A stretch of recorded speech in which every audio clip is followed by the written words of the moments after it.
Here is my ID to verify that it is me giving this speech, the person who's taking the class. Here's my one-sided note card to show the notes that I do have.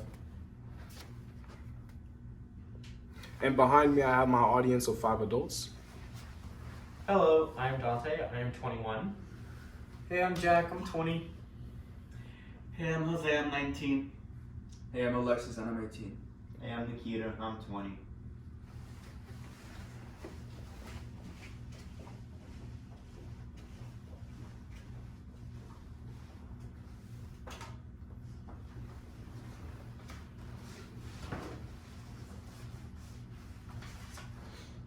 Paying bills, cleaning, and planning things ahead of time. These are 3 skills that are considered essential while living alone. While living alone myself, I've learned a couple lessons as well. I've learned that my parents aren't always going to be there for me to provide food and to buy food if I don't have it, which makes the skill of cooking so invaluable for me while living alone. I'm sure you guys know this as well, as once a week, the majority of us have to go and cook for others in the kitchen and serve 1 dinner meal a week. I noticed, however, that some of us do lack some of the fundamentals while cooking. So I've taken it upon myself to give the presentation today and the demonstration on how to properly dice an onion. By the end of this demonstration, you all will be well versed in how to dice an onion and will be able to do so effectively and efficiently. Now, as I grab my materials here, for this, you'll need a cutting board, any knife that you have, and of course, an onion. Now, disclaimer, before we begin, it's important whenever you're cooking or preparing food that you sanitize the area that you're going to be preparing the food on, as well as your hands, so that you don't transmit germs to yourself or others while cooking. Now, before we begin, two important things I want to get out of the way when it comes to the biology of an onion. First, the root and the top. The first thing I'm going to be doing here is cutting off the top of the onion. It's cutting off the top of the onion rather than the root. When you cut the root, it can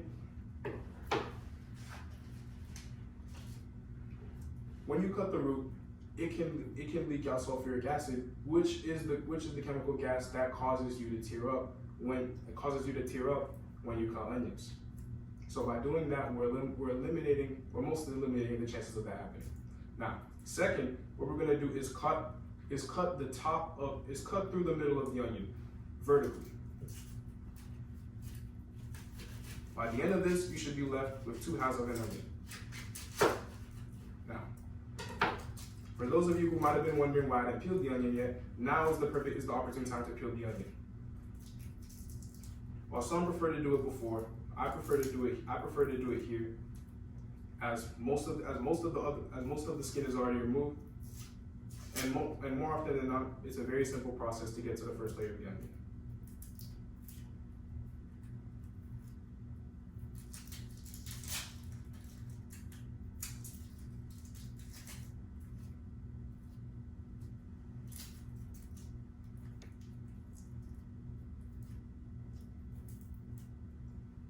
Now, next. What we'll be doing next, because as defined by Merriam-Webster, the definition of dice is, first off, the part of speech is a verb, and it is to cut an item into small cubes, like the dice that people throw and play with. That's where the term comes from. But first, we're going to cut horizontally. We're going to take your knife parallel to the cutting board and make cuts into the onion.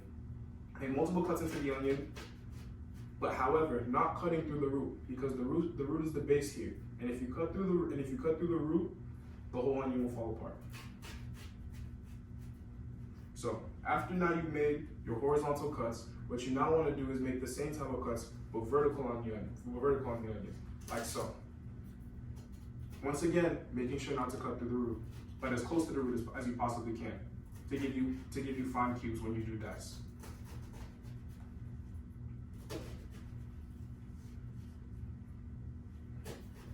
It's imperative while you do this as well to hold your fingers, to grip the onion as if you're gripping a tennis ball, and have your fingers straight in a flat line like this. In my own personal experience, I've cut myself once while dicing an onion and not paying attention to where my finger placement was.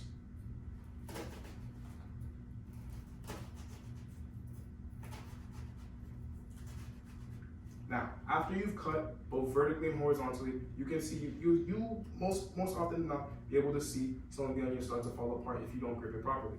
So, now that you've cut horizontally and vertically, it is now time to cut vertically this time along the vertical axis of the onion.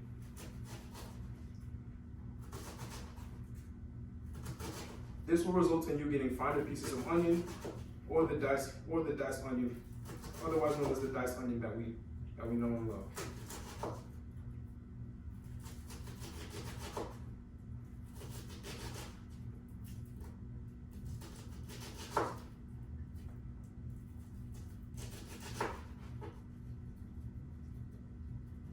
Now, I've taken something that originally started out like this, but now looks like this. If you didn't already know how to dice an onion, chances are that this method of cutting an onion was much more easy and effective than any other way of cutting vegetables that you know of. Now, the benefits to an onion, of dicing an onion like this, aren't just limited to what it can provide for your meal aesthetically or taste-wise, but what it does for your health as well.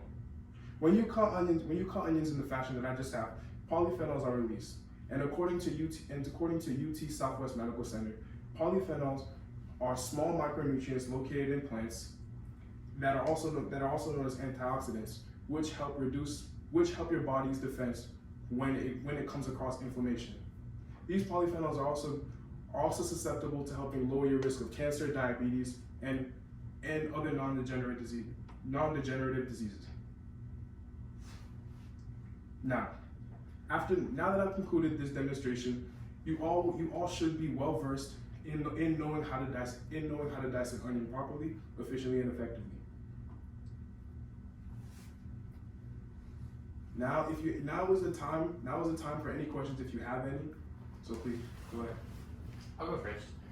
So when dicing onions, in your opinion, what would you say is the best knife for this procedure? I would say that anybody who's been in the kitchen long enough to practice kitchen safety, I would say that the sharpest knife you have available to you, so that you can cut through swiftly. You can cut through swiftly and effectively. As like a dough knife per se, I wouldn't really give you a name brand. I would just say a high quality knife in general, because a dough knife, it would be very hard for you to make it through all, like, as you saw, like I had a thicker, bigger onion. It would be very hard for you to cut through all the layers of the onion, even though you've already made small cuts in it. So I would say a sharper knife, because the process will be easier. Would you say using the right cutting board heavily affects the dicing process? I would say so, because even though I just did it on my lap, you see I had a decent quality cutting board, and I was able to effectively and smoothly just go through and cut my onion without facing any issues. You sir? Is this dicing method applicable to other foods, like other vegetables or fruits? I would say so. Specifically vegetables or other plants that are in that spherical shape as well. Like for example, like a tomato. I would also say that you can dice a tomato in the same way you can do, in the same capacity you can do an onion. The only thing to watch out for is, because as I've learned from my own experience, that the firmness of the tomato really does play a part, because a tomato that's too soft, you won't be able to put as much pressure with the knife and get it into the uniform square shape that I created here. I have one last question. I noticed that when you were peeling, you also took off a part of the, I would say, first layer of it, the very green layer of the onion. In your opinion, is this a necessary step, or is this more of an optional step? I would say it's more of an optional step. Myself personally, that layer is very kind of gummy or rubbery texture. And it was not, and as you can see here, like as I diced the onion, I created a sufficient number of pieces while cutting my onion into really minuscule pieces. So I wouldn't say it would be like something that's missed either. You can choose to take it out or keep it if you'd like, but it doesn't really matter. No, so it's optional to answer your question. Any more questions going once? Any more questions going twice? Well, if that's the case, that concludes my demonstration on how to dice an onion. I've been Thierry, Denis. Thank you.